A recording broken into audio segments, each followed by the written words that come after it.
은혜를 받아서 선교사도 되고 목사도 되고 그러면 좋겠어요. 내가 은퇴하면은 이어서 한 목사가 우리 교회에서 나왔으면 좋겠어요. 생각해봐라, 누구야. 누가 하든지 여러분, 교회에서 일꾼이 잘 자라서 또 그렇게 할 수 있으면 얼마나 좋겠습니까? 그럼 우리 자녀들이 되도록 기도합시다. 우리 오늘 주신 하나님 말씀은 마가복음 9장 42절에서 50절입니다.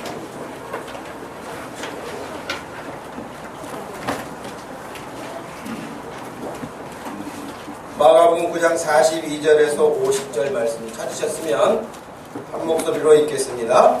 또 누구든지 나를 믿는 이 작은 자들 중 하나라도 실족하게 하면 차라리 연자 맷돌이 그 목에 매어 바다에 던져지는 것이 나으리라. 만일 내 손이 너를 범죄하게 하거든 찍어버리라.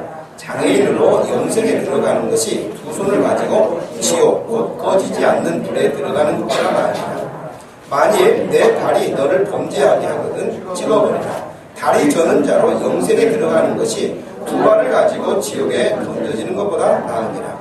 만일 내 눈이 너를 범죄하게 하거든 빼어버리라. 한 눈으로 하나님의 나라에 들어가는 것이 두 눈을 가지고 지옥에 던져지는 것보다 나으니라.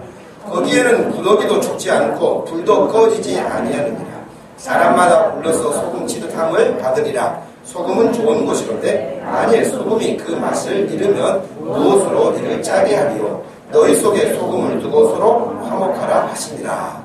아멘. 오늘 제목 예수님이 말씀하신 지옥이라는 제목입니다. 오늘 우리가 읽었던 이 방금 읽은 내용 중에 예수님이 말씀하시기를 43절에서도 그러셨잖아요. 두 손을 가지고 지옥 곧 꺼지지 않는 불에 들어가는 것보다, 그때 지옥을 말했어요. 또 45절 말씀에서도 두 발을 가지고 지옥에 던져지는 것보다 낫다. 47절 말씀에서도 두 눈을 가지고 지옥에 던져지는 것보다 낫다. 그럼 이 지옥에 대해서 예수님이 의외로 말씀을 많이 해주셨어요. 제가 물어보죠. 여러분 교회 다니는 이유가 뭐예요? 아니, 그러니까 뭐 교회 다니는 것과 예수님 믿는 이유가 같은 것일 수 있는데요. 예수님 믿는 이유가 뭐예요? 예수 믿는 이유가 뭐죠? 천국 가려고. 그 말은 지옥 안 가려고. 그 말하고도 같은 말이겠죠. 천국 아니면 지옥 둘 중에 하나밖에 없어요. 근데 여러분, 교회 다니고 예수 믿는 거 지옥 안 가고 천국 가려고 그런다 그러게 좀 유치합니까? 전혀 유치하지 않아요, 여러분. 어떤 사람이요, 중환질병에 걸렸어요. 병원에 갔어요. 근데 병원에 가가지고 수술도 하고 치료도 받아야 되는데, 자기가 사회적인 지명이 있기 때문에 옷도 벗을 수 없다고 양복 입고 넥타이 매고 침대에 누워서 수술 받나요? 그럴 수 없어요. 체면도 필요 없어요. 자기가 살아야 되니까요. 자기가 사회적인 무슨 지위? 내가 돈이 얼마나 많은 부자인데, 내가 학벌이 얼마나 대단한 박사학위가 몇 개 있는 사람인데, 여러분 자기 아파가지고 죽게 생겼는데 치료받아야 되는데 졸업장 가지고 오겠습니까? 돈다발을 옆에 쌓아놓으면 자기가 치료가 되기를 합니까? 어떻게 됩니까? 아무것도 안 돼요. 고침 받아야 되죠. 예수님 믿는 거 당연히 지옥 안 가려고 하는 것이죠. 천국 가려고 하는 것이죠. 이건 너무 아주 기본의 기본이에요. 물론 신앙이 성숙해져서요, 하나님을 우리가 왜 섬기는가? 이건 단순히 지옥 안 가고 천국 가고 이런 문제 이전에 마땅히 사람이라면 하나님을 예배하고 하나님을 섬기는 것이 인생의 기본 도리라는 것을 나중에야 알아요. 그러니까 그것은 이제 신앙이 좀 성장하고 성숙해지면서 지옥은 두 번째 치고라도 마땅히 사람이라면 하나님을 예배해야 된다. 그런 믿음으로 되는 것이죠.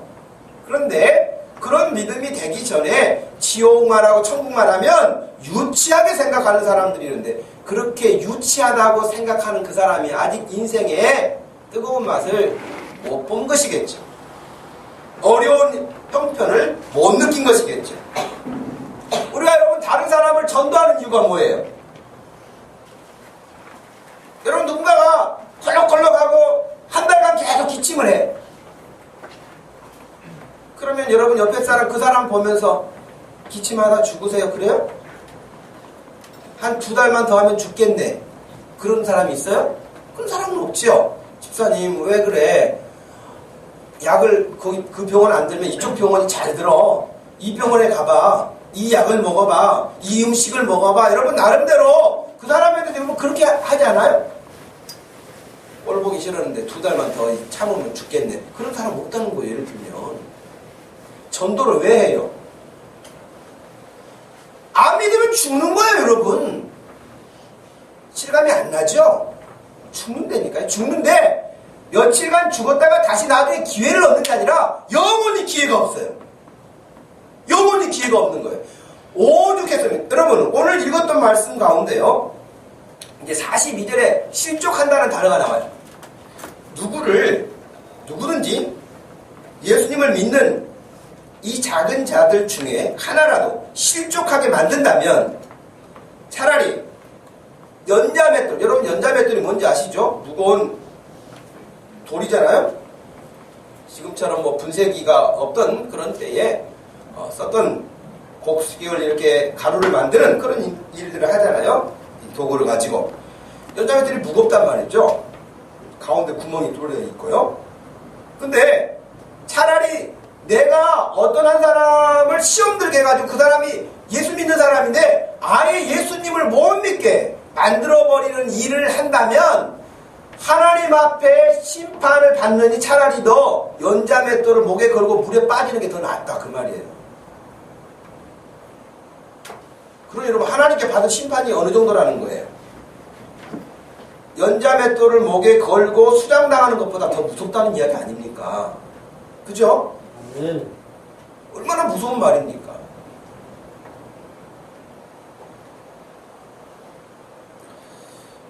그런 연장선에서 43절에 보면 만일 너의 손이 너를 범죄하게 하거든 찍어버려라. 오, 근데 제가 진짜 대학 때요 어떤 목사님 한 분을 만났는데 그분이 늘 그렇게 말해요. 도끼를 갖고 다녀야 된다.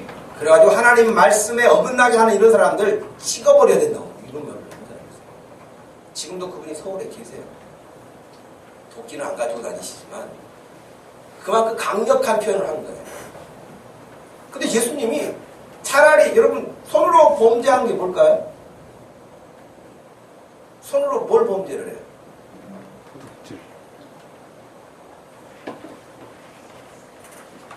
이 손으로 나쁜 짓을 많이 하죠.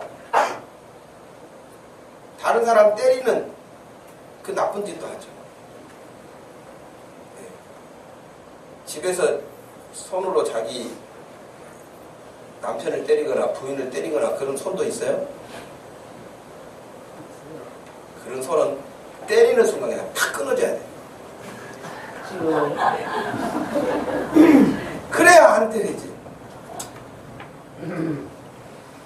이 손 가지고 여러분 얼마나 나쁜 짓 하니까 요즘에는 전부 다 스마트폰 나쁜 것들이 다 저런 이 손으로 손가락 까딱까딱 하면서 죄 짓는 거잖아요. 이 손이 생각보다 나쁜 짓을 많이 해요.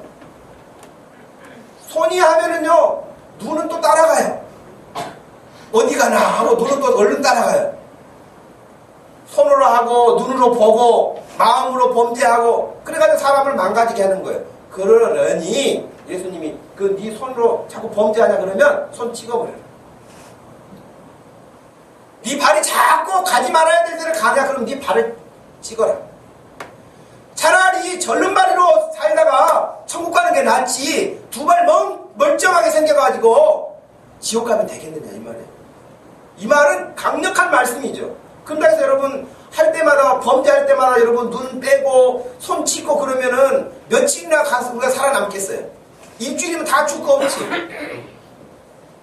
그러지 않을까요? 여러분 여기 전이는 저나 여러분이나 일주일 가면 거의 뼈대만 남아있을 거예요. 다 찍혀가지고. 눈은 2개밖에 안 돼가지고 뺄 것도 없어요. 2개밖에 안 돼요. 그만큼 우리는 여러분 문제가 많단 말이죠. 그런데 강력하게 예수님이 그리 말씀하신 이유는 차라리 그렇게 눈이 한쪽 없고 천국 가는 게 낫지. 이 사람들도 이 말을요 오해를 해가지고 목사님 그러면 천국 가도 장애인이 있습니까? 이렇게 물어보는 사람이 있어요.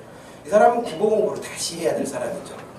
여기서는 지금 비유를 들어가지고 그 설명을 하는 것이지 천국에 장애인이 있다 그런 뜻이에요. 또 어떤 분들은 그렇게도 물어보시기도 하죠. 장애를 가지고 있던 사람이 살다가 죽으면은 그 사람은 천국 가서 장애인으로 부활합니까? 건강한 모습으로 부활합니까? 여러분 천국에서도 장애인으로 살아야 되려면 천국이 아니겠죠? 천국은 그런 일이 없죠. 예. 그러니 오늘 말씀은 단순해요. 예수님이 지옥을 말씀하시면서 거기 지옥에 들어가지 않으려면 너 죄짓게 하는 거 끊어라. 결단하라는 것이에요. 지금 뭐 2손이나 2발이나 2눈 여러분 간이 범죄했다는 이야기는 별로 들어보지 못하죠? 간이 배 밖에 나와가지고 범죄합니까? 그런 일은 안 해요. 거의 눈, 입, 손, 발, 마음, 이 생각 이런 것들이 범죄하게 하죠. 물론 여기 나와 있지는 않지만 네 생각이 너를 범죄하거든 너의 뇌를 꺼내라. 그렇죠? 그 말하고 연장선하고 똑같은 거예요, 여러분. 그렇죠? 그러시면서 말씀하신 것이 48절에 그 지옥에는 거기에는 구더기도 죽지 않고 불도 꺼지지 않는다는 거예요. 이게 뭐 그리고 하여튼 힘들지만 10년만 버티면은 천국으로 어떻게 간다든지 소망이 생긴다든지 그러면 얼마나 좋겠어요. 근데 끝이라니까요. 너무 심각한 수준의 끝이에요. 근데 그것을 생각보다 사람들이 인식하지 못하죠. 여러분 미켈란젤로라고 하는 사람이 그린 그림인데요. 60이 다 돼가지고 성당 벽화로 천정에다 이렇게 그림. 여러분 천사 그러면은 굉장히 착하고 순하게 생기고 날개짓 하면서 웃고 그런 줄 알죠. 근데 미켈란젤로가 그린 천사는 좀 우그럭불그럭하고요. 근데 지금 이게 마지막 심판의 경고를 하는 나팔을 불고 있는 거예요. 이 그림. 그런데 다음 그림을 보면 천상으로부터 지옥으로 떨어져 내려가고 있는 사람들의 모습을 그려놓은 거라 그렇게 돼 있어 설명을. 그래서 이 그림을 보면 좀 살벌하죠.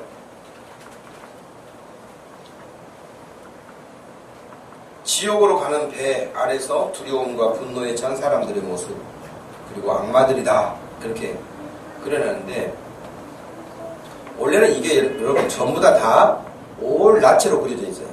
근데 이제 이걸 보고 난 다음에 이제 로마 가톨릭 교회에서 크게 이제 혼란이 일어나가지고 그 다음 제자가 옷을 다 입혔죠. 그림에. 그런데 실감나게 미켈란젤로가 이제 그렇게 그렸단 말이죠.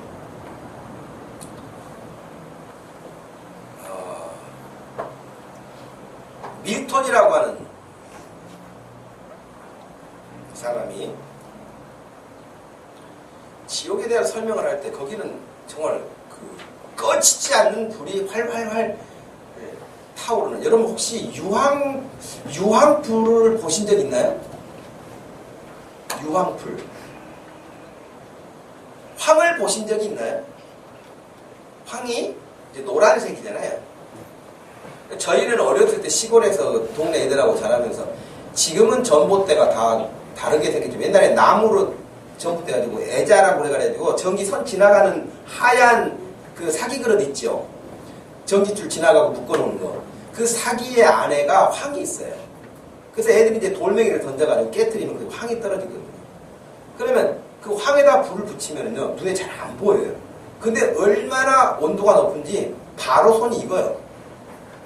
황이 무섭죠. 근데 그런 지독한 유황 냄새를 풍기면서 영원히 꺼지지 않는 그런 불못이라고 지옥을 소개를 했어요. 요한계시록 20장 10절 말씀에 보면 미혹하는 마귀가 불과 유황못에 던져지니 거기에는 그 짐승과 거짓 선지자도 있어 세세토록 밤낮 괴로움을 받을 것이다. 지금 우리나라에 이단들 행해하고 있는 하나님의 교회를 시작해서 또 신천지 이만희 같은 이런 사람들이 그 거짓 선지자들로 세세토록 밤낮 괴로움을 당하는 유황불에 빠져 있을 거예요. 이만희도 죽을 날이 그렇게 멀지는 않았을 것 같아요. 근데 아무튼 그렇단 말이죠. 성경에서는 여러분 지옥에 대한 이야기를 오늘 예수님이 이 말씀도 하셨지만 굉장히 적극적으로 말하고 있어요. 지옥에 대해서. 구약에서는 수월이라고 해요. 수월. 여러분 시편이라든가 이렇게 읽다 보시면 수월이라고 하는 단어를 보셨을 거예요. 이 수월이라고 하는 단어는 약 65회 정도 성경에 나와요. 근데 이 수월을 지옥으로 번역한 것은 31번 정도 했고 무덤으로 번역한 것도 한 31것 정도. 그 다음에 큰 구멍으로 번역한 것도 한 3곳 됩니다. 예를 들면 그 야곱이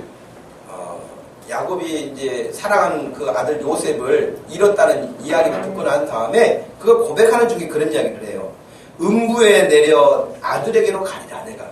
그때 이제 음부를 할 때 무덤으로도 번역을 하죠. 그러나 대부분은 그 고통의 아주 극한 상태, 지옥을 뜻하죠. 또 수월이라는 단어뿐만 아니라 하데스라고 하는 단어를 써요. 하데스라는 이 단어는 수월이라고 하는 말이 히브리어고 하데스는 헬라어예요. 그러니까 히브리어를 헬라어로 번역해서 하데스라고 해요. 결국 지옥이라는 뜻이죠. 또 다른 게엔나라고 하는 저주받은 곳을 의미하는 것이 있기도 하고요. 타르타투루스라고 하는 단어를 쓰기도 합니다만 어찌됐든 성경에는 이런 단어들을 동원해서 지옥이 실존하고 있다, 실제하고 있다라고 하는 사실을 언급하고 있는 것입니다. 근데 문제는 예수님이 이렇게 말씀하신 지옥을 가볍게 생각해서는 안 된다는 것이에요. 지금 여러분 보여드린 이 타이타닉이라고 하는 유람선 아닙니까? 이게 1912년 4월 15일 영국 사우샘프턴이라고 하는 곳에서 출발을 해서 미국 뉴욕으로 향하고 있는 호화 유람선이죠. 거기는 여러분 1등석 부자 승객들로부터 시작해서 미국으로 건너가서 아메리칸 드림을 이루겠다고 하는 그런 꿈을 잔뜩 꾸고 안고 가는 사람들, 선원들까지 다 해서 2224명이 이 배에 탔다는 거예요. 근데 결국에는 여러분 이 배가 침몰했잖아요. 이렇게 큰 배가 침몰했어요. 구조받은 사람들이 있죠. 구조받은 사람들이 710명 구조를 받아서 약 32%가 구조를 받았다 되어 있는데 세월호에 비하면 여러분 엄청 많이 구조받은 거죠. 이렇게 큰 배고 세월호는 한 명도 구조를 못 받은 거 아닙니까? 스스로 나온 사람을 빼놓고는. 미국에서 진상조사를 시작했습니다. 그래서 진상조사가 4월 15일 날 사고가 났는데 7월 3일 날 끝났어요. 우리나라는 진상조사, 진상위원회인가 뭔가 정말 진상들이 국회에 가득 차요. 아직도 그것을 통과를 못 시키고 이렇다 저렇다 하고 정략적으로 그것을 줄다리게 하고 있는 수준이에요. 참 이 나라를 위해서도 기도해야 될 부분이죠. 그 억울한 죽음을 당한 그 가족들은 여러분 평생 어떻게 웃고 살겠습니까? 어떻게 웃고 살겠어요? 생각만 해도 자다가도 벌떡벌떡 일어나겠죠.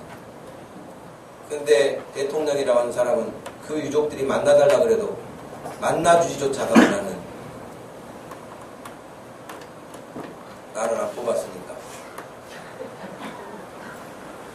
예를 들면 여러분 애를 안 낳아서 모르는 거 그 마음을 모르기만 우리나라는 지금 수준이 그래요.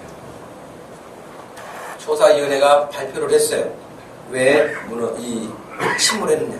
타이타닉이 침몰한 이유. 첫 번째가 빙산이 거기 있다는 사실을 계속 경고를 했는데 경고 무시해요. 경고 무시하고 간 거예요. 왜? 왜 무시했을까요? 우리가 이렇게 큰 배인데 자만심.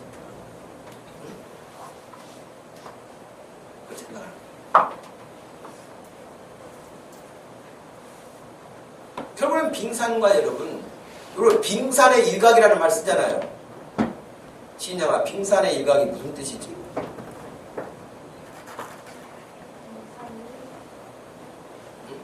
빙산의 일부. 빙산의 일각이라는 말을 여러분 어떨 때 써요? 만약에 우리 이 7층 건물이 빙산이다. 그러면은 배에서 이렇게 내려다보면 어디만 보인다는 거예요? 저 옥상에 올라가면 십자가 정도만 보이는 거예요. 십자가 정도만.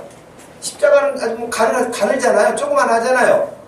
이 큰 것은 안 보이는 거예요. 그러니까 빙산의 일각은 십자가만 보이는 거예요. 그러니까 얼음이 조그맣게 보이는 것이 떠가는데, 근데 그 밑에는 어마어마한 산처럼 큰 얼음이 있는 것이죠. 근데 그걸 경고를 했는데도 무시하고 간 거예요.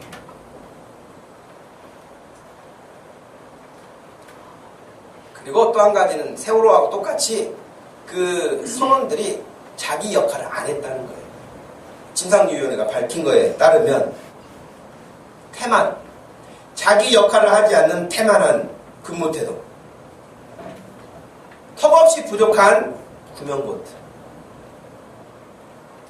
아예 사고는 배제해 놓을 만큼, 그러니까 구명보트를 실어놓고 준비를 해놔도 그냥 요식이겠지. 설마 이런 큰 배가 사고가 나겠어? 하면서 구명보트도 상징적으로 그냥 있습니다. 그러니 구명보트 타려고 해도 보트가 없는 거야. 방법이 없죠.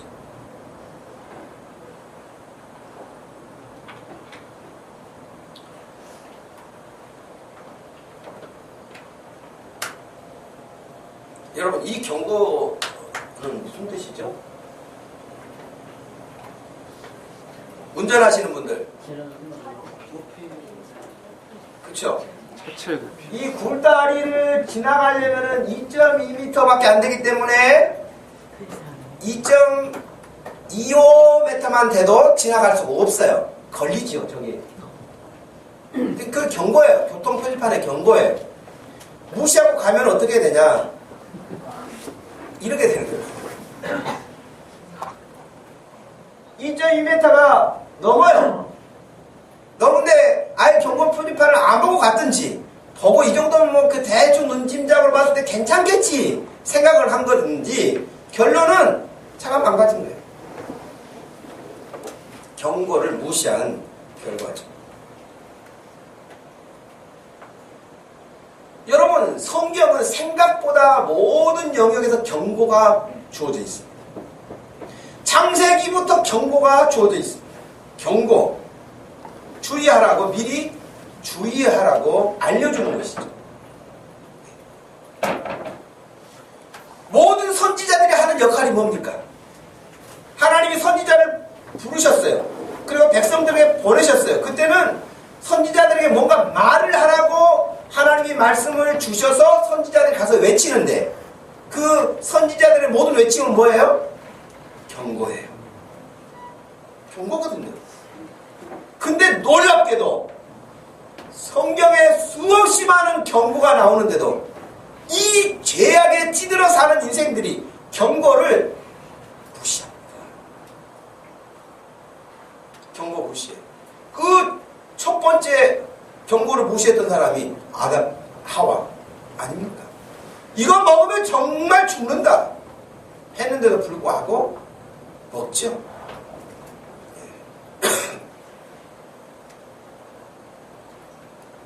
롯의 처는 뒤돌아보지 마라. 경고했는데도 뒤돌아봤다가 소기둥이 됐죠. 그 예비 사위들은 경고의 말씀을 농담으로 여겼다가 죽었지요. 점점 강도가 세져가지고요, 하나님이 선지자들을 계속해서 보내시는데도 우상만 섬기고, 오늘날로 말하면 돈만 좋아하고 쾌락만 좋아하고 세상만 좋아하던 그 사람들, 듣다 말을 그리 안 들을 수가 없으니 하나님이 마지막에는 어떻게 하시냐면 나라를 망하게 만드시는 거예요.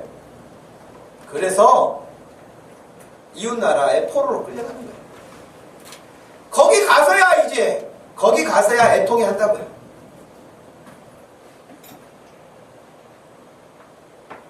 저와 여러분들이 이 시간에 여기 예배 드리면서, 예배 때 내가 왜 집중하라고 그렇게 자꾸 당부를 하냐면, 지금 경고를 잘 받아들인 사람은 인생을 하나님 앞에서 복되게 살게 돼 있어요. 네. 경고 무시하고 가는 사람은요, 어디를 가든지 간에 사고가 납니다. 반드시 사고 나요. 근데 그 사고 뒤수습이 힘들어요. 목사가 여러분 제일 무섭게 기도하는 게 뭐겠어요? 목사가 기도를 많이 여러 가지 기도를 하게 되는데, 목사가 하는 기도 중에 제일 무서운 기도가 뭐겠어요? 하나님, 우리 교회 아무개는 도무지 내 힘으로 안 돼요. 그러니 하나님이 어떻게 하셔야 될 것 같아요. 그런 기도를 만약에 목사가 한다, 그러면 여러분 각오하셔야 돼요. 네. 목사가 말할 때 잘 듣는 것이 복일 줄로 믿습니다. 네. 여러분, 제가 친하게 가가지고 집사님 그러면 안 돼, 그러면 웃으면서 그래야죠. 이것이 좋지. 바빠요 목사님 요즘에. 그래요? 막 계속 경고 무시하고 달리다가, 그러면 하나님, 쟤는 내 말 안 들어요. 하나님이 어떻게 하셔야 될 것 같아요. 그럼 하나님이 알았다. 하나님이 사인 받으시면 탁 부딪히고 사고 나는 거죠. 사고 나면 그때 정신 바짝 나가지고 병원에 한 5일 있으면서 눈 말똥말똥 뜨면서 한번 생각하죠. 내가 이러면 안 되는데. 그럼 몸 우선에서 나오면 다시 똑같아져. 인생이 그렇게 된다. 경고 무시하지. 그러니 여러분, 성경은 인생이 어떻게 살아야 되는지에 대한 정확한 내비게이션과 같은 역할을 해요. 늘 업데이트 성령께서 하셔가지고 여러분들이 성경을 볼 때마다 깨닫게 하시고, 성경 읽으라는 거예요. 큐티 하라는 거예요. 말씀 가까이 하라는 거예요. 그냥 내가 알고 있는 성경 몇 가지 지식 가지고 죽을 때까지 그거 우려먹는 곰탕처럼 살지 말고, 네? 여러분, 말씀을 또 배우고 또 배워서 지혜를 얻기를 바랍니다. 네.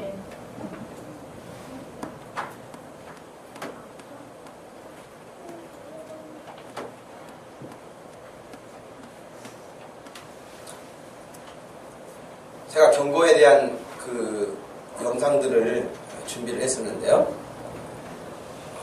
영상 하나만 봐볼까요?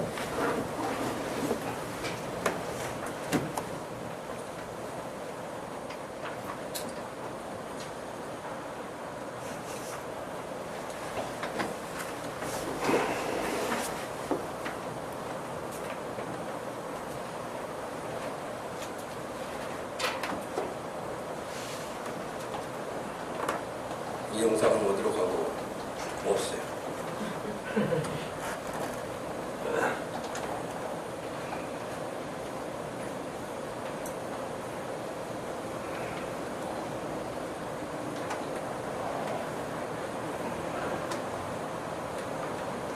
경고를 무시하는 경우들이 우리 가운데 너무 허다하다고 하는 건데요.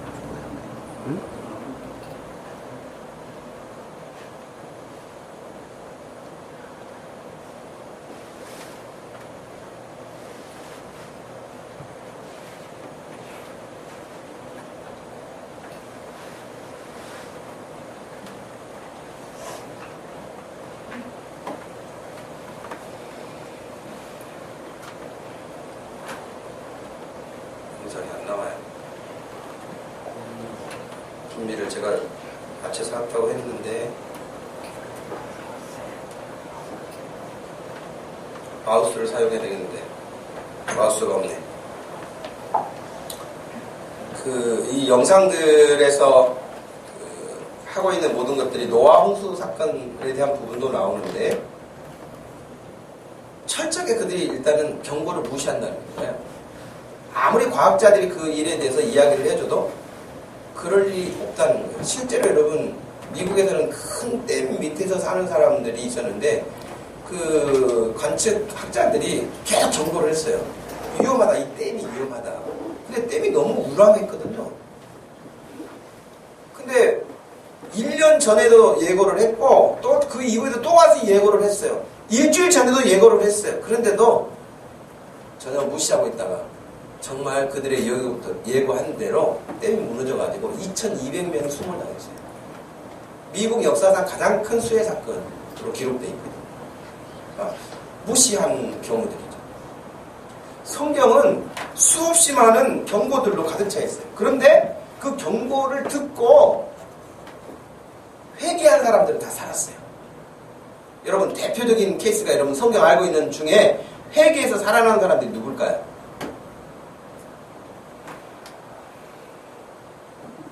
누구예요? 요나가 어디로 갔습니까? 니느웨. 니느웨로 가가지고 외쳤어요. 그때 그들이 회개해가지고 멸망당하자고 살아남았거든요. 그러니까 예수님이 오셔서 첫 번째 하셨던 말씀이 뭐예요? 회개하라. 천국이 가까이 와 있다. 그거거든요.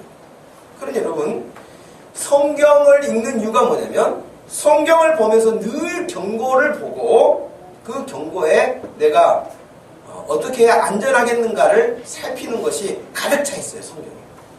이건 하면 안 되겠구나. 이건 꼭 해야 되겠구나. 이건 내가 더 힘써야 되겠구나 하는 것들 있죠.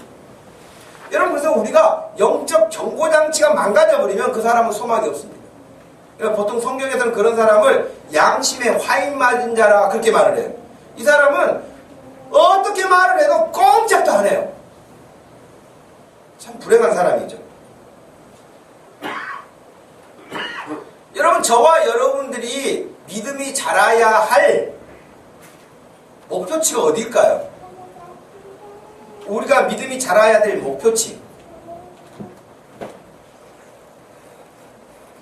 여러분 에베소서 4장으로 한번 가보실까요?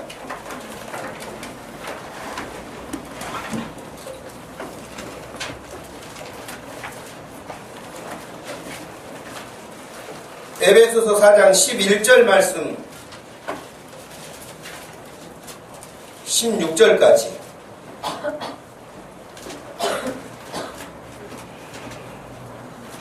잘 읽어보시면서 우리가 내 믿음이 다른 사람도 다른 사람이지만 내 믿음이 어디까지 자라가야 될 것인지 한번 보십시오. 같이 읽겠습니다. 그가 어떤 사람은 사도로, 어떤 사람은 선지자로, 어떤 사람은 복음 전하는 자로, 어떤 사람은 목사와 교사로 삼으셨으니 이는 성도를 온전하게 하며 봉사의 일을 하게 하며 그리스도의 몸을 세우려 하심이라. 우리가 다 하나님의 아들을 믿는 것과 아는 일에 하나가 되어 온전한 사람을 이루어 그리스도의 장성한 분량이 충만한 데까지 이르리니 이는 우리가 이제부터 어린 아이가 되지 아니하여 사람의 속임수와 간사한 유혹에 빠져 온갖 교훈의 풍조에 밀려 요동하지 않게 하려 함이라. 오직 사랑 안에서 참된 것을 하여 범사에 그에게까지 자랄지라. 그는 머리니 곧 그리스도라. 그에게서 온 몸이 각 마디를 통하여 도움을 받음으로 연결되고 결합되어 각 지체의 분량대로 역사하여 그 몸을 자라게 하며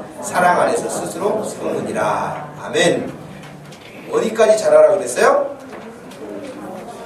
그냥 아주 쉽게 말하면 예수님 닮으라는 말이에요.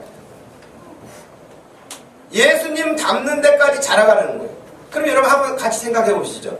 여러분 예수님이 100이라고 숫자로 수치를 나타냈을 때 지금 나는 어느 정도까지 온 것 같아요? 옆에 사람한테 물어보세요. 어디까지 왔습니까?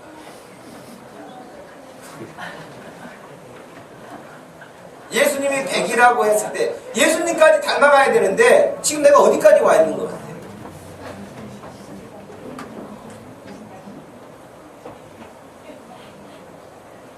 지금 마이너스로 떨어질까 말까 덜덜덜덜 떨고 있는 눈금자처럼 그런 영적 상태가 되면 안 되죠. 여러분, 믿음이 자라야 돼요. 예수 그리스도를 닮아가는 데까지 자라야 돼요. 그러면 예수님까지 자라가게 되면 예수님이 계시는 천국에 같이 가는 거죠. 예수님을 닮지 않고 자꾸 반대편으로 가면 여러분, 예수님이 경고하신 지옥 말고는 갈 곳이 없어요. 예수 안 믿는 사람에게도 당신 그래서 지옥 가요? 그럼 기분 나빠합니다. 믿지도 않으면서 뭐 기분 나빠하는지 모르겠어? 그죠? 지옥은 여러분 사람들이 싫어해요. 믿지 않아도 싫어해요. 여러분, 저는 안타까워요. 제가 여러분에게 몇 번 말씀드렸을 거예요. 여러분 가족 가운데 믿지 않는 가족이 있으면 여러분 그룹을 형성해가지고 우리 가족을 위해서 같이 기도해 합시다. 여러분, 제가 하지 않아도 여러분들이 모여서 기도하자고 해야 된다니까요. 가족들을 위해서. 우리가 얼마나 믿음 없냐면 언젠가 뭐 하나님이 때가 되면 부르시겠죠. 믿음 좋은 척 하지 마세요. 그건 믿음이 아니에요. 그건 포기하고 있는 것이죠. 그러니 늘 안타까운 마음을 가지고 기도하고 권면하고 경고를 무시하지 않도록 또 들려주고 경고 표지판을 또 보여주고 또 보여줘야 돼요. 지금은 잘 안 듣는 것 같아도 어떤 위기에 봉착하게 되면 그 경고장이 생각날 거예요. 경고판이 생각날 거예요. 그러니 부지런히 전하라는 거예요. 듣든지 듣지 않든지가 또 말해주라는 거예요. 해줘야 돼요.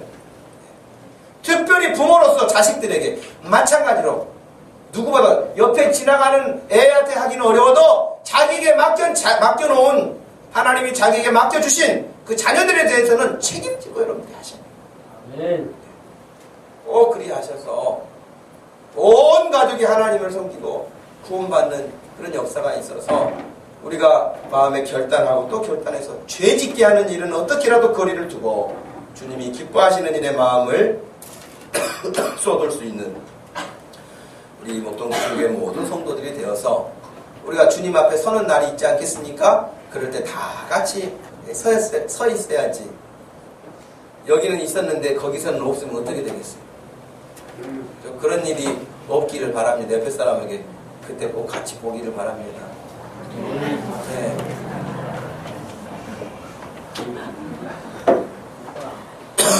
찾고 다니는 사람 명단에 들리지 않기를 바래요. 안 하는가 봐.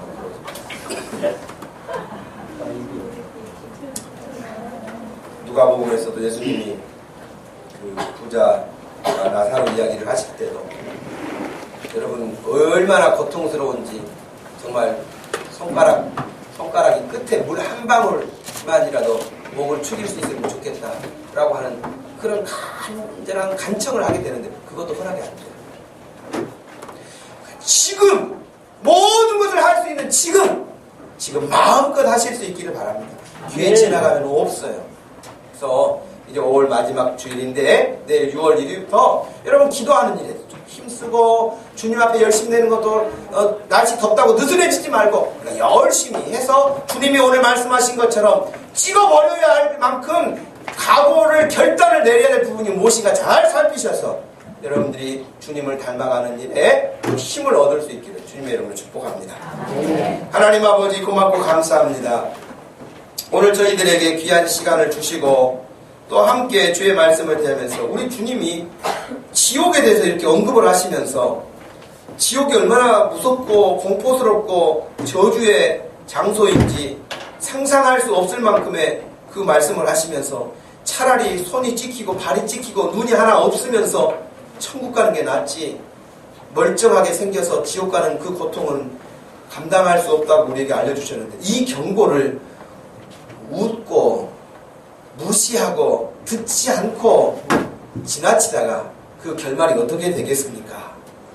오늘 여기 모인 우리 모두가 주님이 말씀하신 이 사실을 명심하게 하시고 나만 그러는 것이 아니라 아직 그리스도 밖에 있어 들어오지 못한 이들에게 또 전하고 권면하고 또 기도해서 그들이 구원받을 수 있는 자리에 서게 하여 주시옵소서.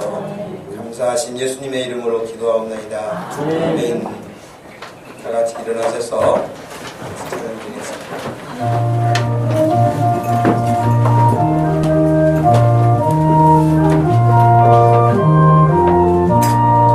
저 죽어가는 자 더 구원하고 죽음과 죄에서 건져내며 죄인을 위하여 늘 애통하며 예수의 공로로 구원하네. 저 죽어가는 자 예수를 믿어 그의 힘입어 다 살겠네.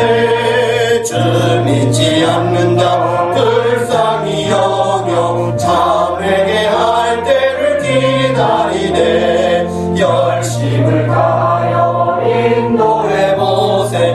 예수를 믿으면 다 살겠네. 저 죽어가는 자 예수를 믿어 그의 힘입어 다 살겠네. 저 죽어가는 자 구원해내야 우리의 본분을 다하리니. 예수의 구원을 전파할 때에 그 크신 능력을 가주시네. 저 죽어가는 자 예수를 믿어 그의 힘입어 다 살겠네.